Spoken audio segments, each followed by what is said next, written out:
Ground Zero number 12, former United States of America, 2027. The sky is burning, the ground is shaking. Civilization has come to an end. Tragedies have plagued society since the dawn of time, some worse than others. The Black Plague, the American Genocide, Pearl Harbor, World War II, the Holocaust, Hiroshima, 9/11, Hurricane Katrina. All of these events have led to the deaths of thousands and the tears of millions. In the year 2018, a new threat emerged, one that would lead the world down a path of destruction.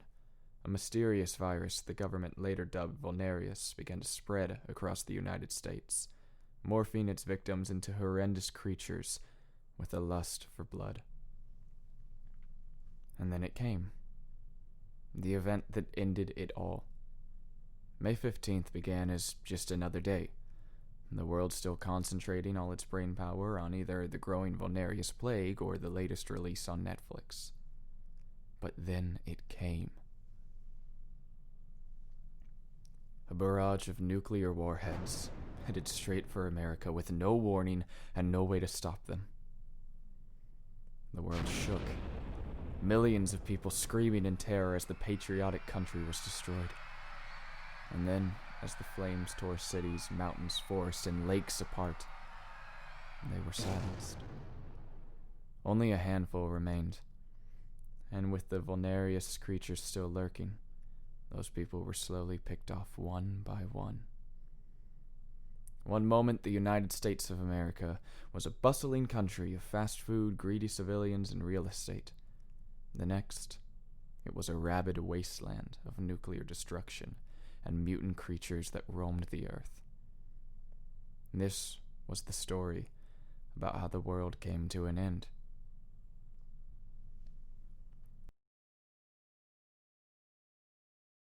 Thousands of bodies laid strewn across the city of Washington, D.C., smoke billowing from the torn-down building that formerly housed the president.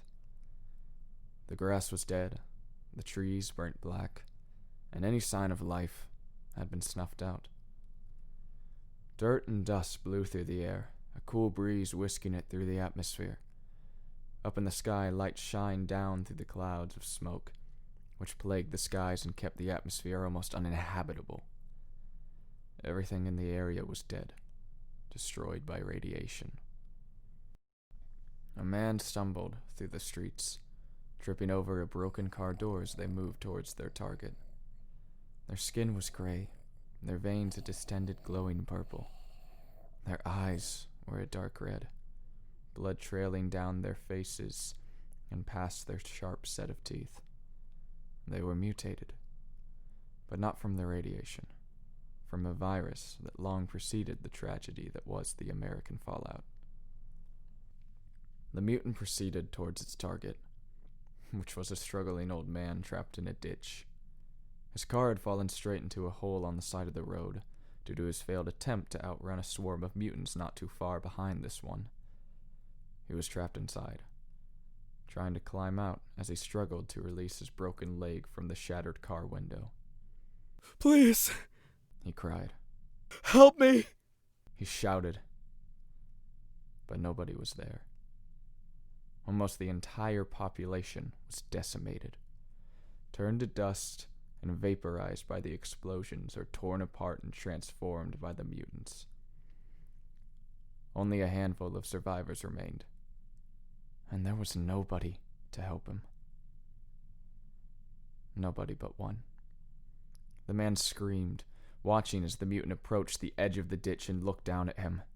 It gazed at him for a second with its blood-red eyes, letting out a terrifying screech and pouncing forward on the man's body.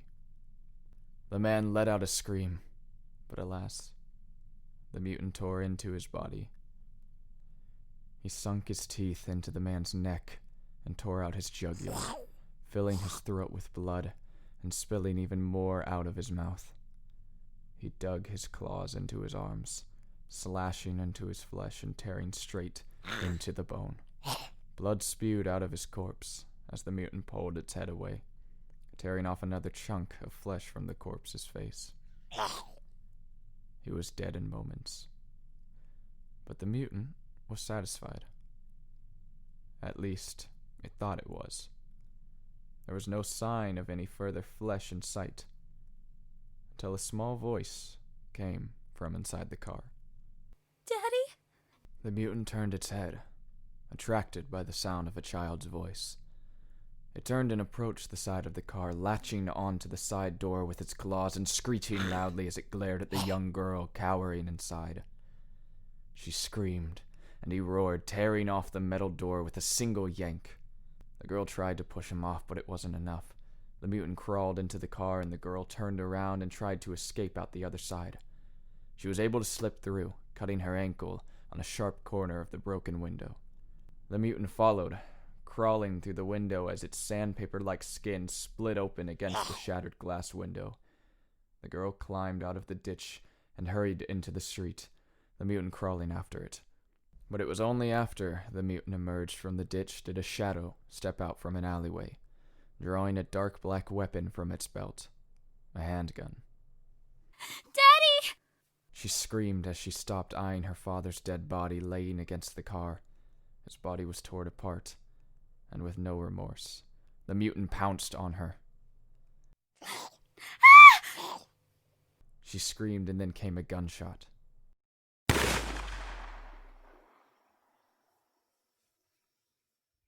She froze, opening her eyes a few seconds later to find the mutant laying limp in the middle of the road.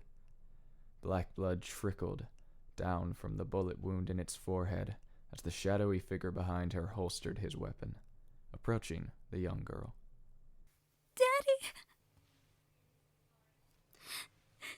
Thank you. But Daddy... He's dead, little girl. And you are infected, the man said as he eyed her, taking the cloak off his head and revealing a young man with messy black hair and a scar or two on his forehead and cheek. Infected? But Daddy said you couldn't get infected unless they bite you. She exclaimed, tears streaming down her face. He shook his head. That's a lie. A myth from the earlier days. If your blood mixes with theirs, you're screwed. He pointed downward, pointing out the cut on her ankle. Blood from the mutant was splattered onto her leg, several drops having mixed with the large gash on her ankle. She looked back up at him and began whimpering, only seconds away from bawling. The man had seen this tragedy only 100 times before. So many people, so many friends. Now it was just him. He sighed and reached down for his gun, but stopped. It was no different than any other time, but he wanted to give her as much mercy as he could. Little girl, what is your name? He asked. She sniffled.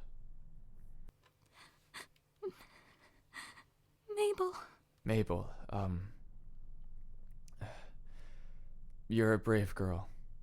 I'm sorry it had to end this way, but please, turn around.